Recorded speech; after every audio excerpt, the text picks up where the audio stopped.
Welcome to Tnpsc Study Academy, where dedication meets direction. Today we are going to learn an important topic in the Unit 8 of Tnpsc, History of Tamil Culture and Society. In this video, we will be covering the following topics. 1. The sources of Tamil cultural evidences. 2. The Moovandars.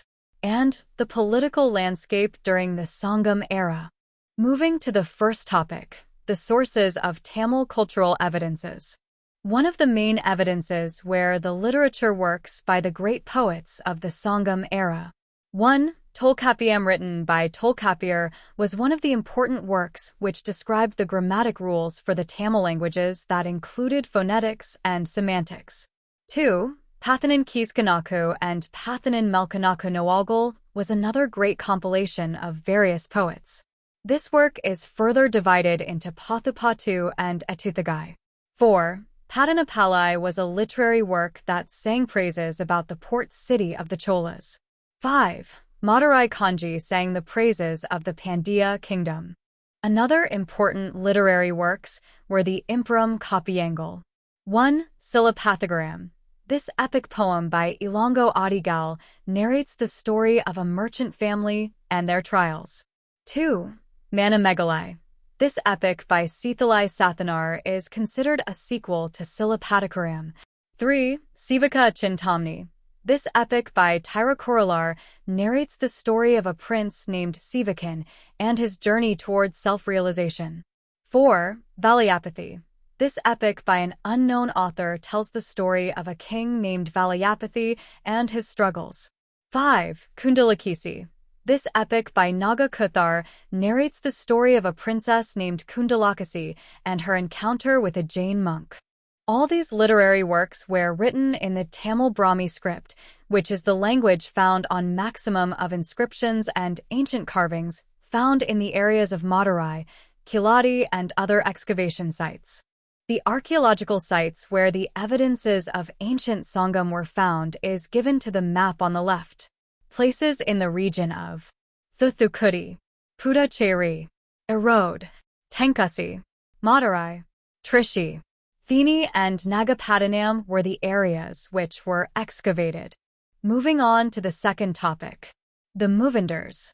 Who are the Moovandars? Who ruled Tamil Nadu for centuries. They were the Cheras bearing the bow and arrow, Cholas bearing the tiger, and Pandyas bearing the fish. The Cheras. The map representing the areas ruled by the Cholas is given in the map to the left. They ruled over parts of Kerala from Malabar to the now Kongu belt. The Cheras had their capital at Thrissur, Kerala, which was later moved to Karur. Their flag beared the mark of the bow and arrow. The main ports were Maziri and Tondi. Poetic works like Agananuru and Purananuru speaks about the greatness of the Chera Empire. Ilango Adigal, who wrote the Silapathagaram, belonged to the Chera Empire. The Cholas. The areas ruled by the Cholas are shown in the map. They ruled areas of Sri Lanka, some parts of Maldives, the entire south part of India, and their influence extended to some parts of Southeast Asia. The capital of the Cholas was Urayur, which was later moved to Tanjavur. Their symbol bared the tiger. Their ports were Pahar and Nagapattinam. The most famous ruler of them all was Karakalan, who built the Kallanai Dam, which still stands strong, helping 69,000 acres of delta land.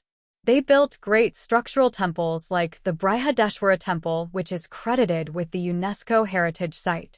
Their navy was the strongest navy of that era. The Pandyas. The areas ruled by the Pandyas is given in the map. They ruled major areas of the south of India and some parts of Sri Lanka. Their capital was at Korkai, which was later moved to Madurai. Their symbol beared a pair of fishes. Their ports were Kaviripattanam and Korkai. The socio-cultural life during the Pandyan era is found in the books of Marco Polo and Megasthenes. The Pandyas were known for their quality hobby of pearl fishing and contributed largely to the Tamil poetic Sangam. Moving on to the final topic, the political landscape during the Sangam era. The kingship. The kingship was hereditary.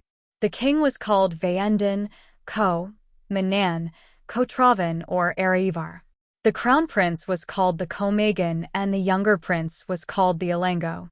Naalavai, daily meetings, were held by the king and his advisors to solve the people's problems. Irai, land tax, was the main form of tax and Sangam was collected as tax fines. Moving on to the local administration. The kingdom was divided into Mandalam. Mandalams were further divided into Nadu. Nadus were divided into Kuram. Kuram was divided into Peria Uru and Chinna Uru. The coastal towns were called Patinam and the harbor towns were called Pahar. The religious beliefs. The primary deity was Murugan and Sayun. Other deities who were worshipped were Shivan, Indiran, Varanan, Kotravai, and Mayun. Buddhism and Jainism were also widely practiced. The evidences of these were found in the inscriptions and Nadukal. The status of women during the Sangam era. The women during the Sangam era were all learned and wise. They inherited properties and had financial independence. During this period, 40-plus women poets left their poetry marks.